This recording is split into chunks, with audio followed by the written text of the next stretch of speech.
The reason positive thinking alone does not work is because most people went to school and never learned how money works, so they spend their lives working for money. Because I was only 9 years old when I started, the lessons my rich dad taught me were simple. And when it was all said and done, there are only 6 main lessons repeated over 30 years. This book is about those 6 lessons, put as simply as possible as my rich dad put forth those lessons to me. The lessons are not meant to be answers, but guideposts. Guideposts that will assist you and your children to grow wealthier no matter what happens in a world of increasing change and uncertainty. Dad, can you tell me how to get rich? My dad put down the evening paper. Why do you want to get rich, son? Because today Jimmy's mom drove up in their new Cadillac and they were going to their beach house for the weekend. He took 3 of his friends, but Mike and I weren't invited. They told us we weren't invited because we were poor kids. They did? My dad asked incredulously. Yeah, they did, I replied in a hurt tone. My dad silently shook his head, pushed his glasses up the bridge of his nose, and went back to reading his paper. I stood waiting for an answer. The year was 1956. I was 9 years old. By some twist of fate, I attended the same public school where the rich people sent their kids. We were primarily a sugar plantation town. The managers of the plantation and the other affluent people of the town, such as doctors, business owners, and bankers, sent their children to this school, grades 1 to 6. After grade 6, their children were generally sent off to private schools. Because my family lived on one side of the street, I went to this school. Had I lived on the other side of the street, I would have gone to a different school with kids from families more like mine. After grade 6, these kids and I would go on to the public intermediate and high school. There was no private school for them or for me. My dad finally put down the paper. Well, son, he began slowly, if you want to be rich, you have to learn to make money. How do I make money? I asked. Well, use your head, son, he said, smiling. Which really meant, that's all I'm going to tell you, or, I don't know the answer, so don't embarrass me. The next morning I told my best friend Mike what my dad had said. As best I could tell, Mike and I were the only poor kids in this school. Mike was like me in that he was in this school by a twist of fate. Someone had drawn a jog in a line for the school district, and we wound up in school with the rich kids. So what do we do to make money? Mike asked. I don't know, I said. But do you want to be my partner? He agreed. And so on that Saturday morning, Mike became my first business partner. We spent all morning coming up with ideas on how to make money. Finally, that afternoon, a bolt of lightning came through our heads. It was an idea that Mike had gotten from a science book he'd read. Excitedly, we shook hands, and the partnership now had a business. For the next several weeks, Mike and I ran around our neighborhood, knocking on doors and asking our neighbors if they'd save their toothpaste tubes for us. With puzzled looks, most adults consented with a smile. Some asked us what we were doing, to which we replied, "We can't tell you. It's a business secret." My mom grew distressed as the weeks wore on. We had selected a site next to her washing machine as the place we would stockpile our raw materials. In a brown cardboard box that one time held ketchup bottles, our little pile of used toothpaste tubes began to grow. One day my dad drove up to see 2 9-year-old boys in the driveway with a production line operating at full speed. Fine white powder everywhere. On a long table were small milk cartons from school, and our family's hibachi grill was glowing with red-hot coals at maximum heat. Dad walked up cautiously, having to park the car at the base of the driveway, since the production line blocked the carport.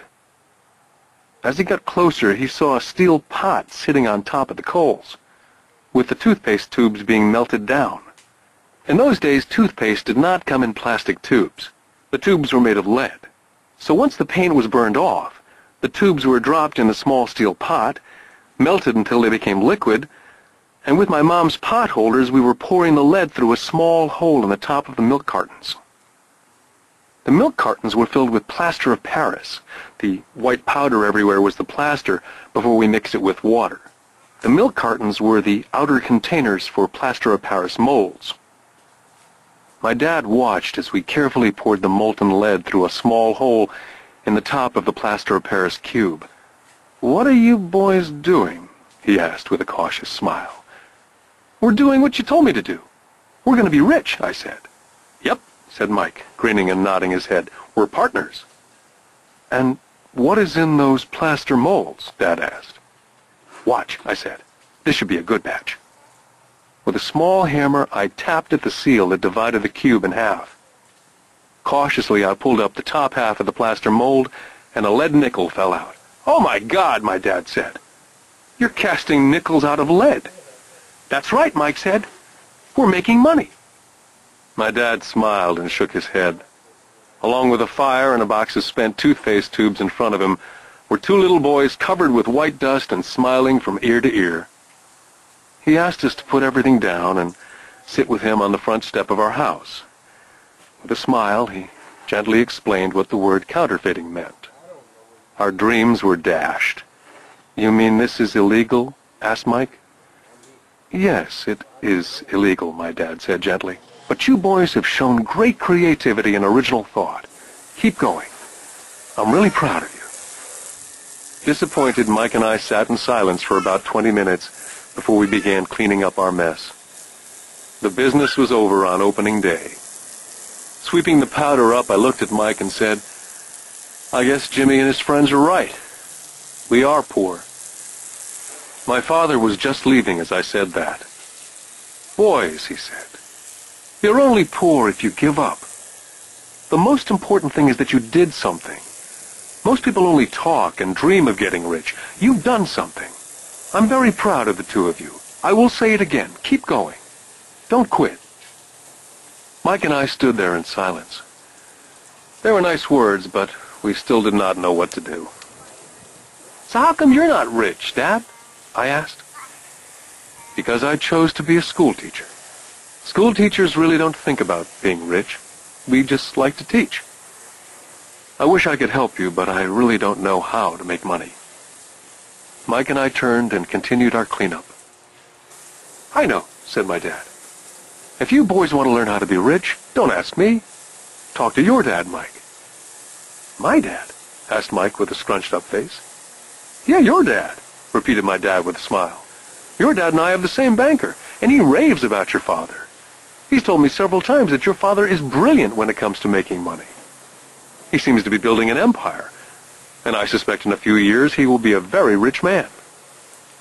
With that, Mike and I got excited again. With new vigor, we began cleaning up the mess caused by our now-defunct first business. As we were cleaning, we made plans on how and when to talk to Mike's dad. The problem was that Mike's dad worked long hours and often did not come home until late. His father owned warehouses, a construction company, a chain of stores, and 3 restaurants. It was the restaurants that kept him out late. Mike caught the bus home after we had finished cleaning up. He was going to talk to his dad when he got home that night and ask him if he would teach us how to become rich. Mike promised to call as soon as he talked to his dad, even if it was late. The phone rang at 8:30 p.m. Mike's dad had agreed to meet with Mike and me. At 7:30 Saturday morning, I caught the bus to the poor side of town. Michael and I met with his dad that morning at 8 o'clock. He was already busy and had been at work for more than an hour. His construction supervisor was just leaving in his pickup truck as I walked up to his simple, small, and tidy home. Mike met me at the door. "Dad's on the phone, and he said to wait on the back porch," Mike said as he opened the door. The old wooden floor creaked as I stepped across the threshold of this aging house. There was a cheap mat just inside the door. That mat was there to hide the years of wear from countless footsteps that the floor had supported. Although clean, it needed to be replaced. I felt claustrophobic as I entered the narrow living room, which was filled with old, musty, overstuffed furniture that today would be collector's items. Sitting on the couch were 2 women, a little older than my mom. Across from the women sat a man in workman's clothes. They smiled as Mike and I walked past them, heading for the kitchen, which led to the porch that overlooked the backyard. I smiled back shyly. "Who are those people?" I asked. "Oh, they work for my dad. The older man runs his warehouses, and the women are the managers of the restaurants." And you saw the construction supervisor who's working on a road project about 50 miles from here.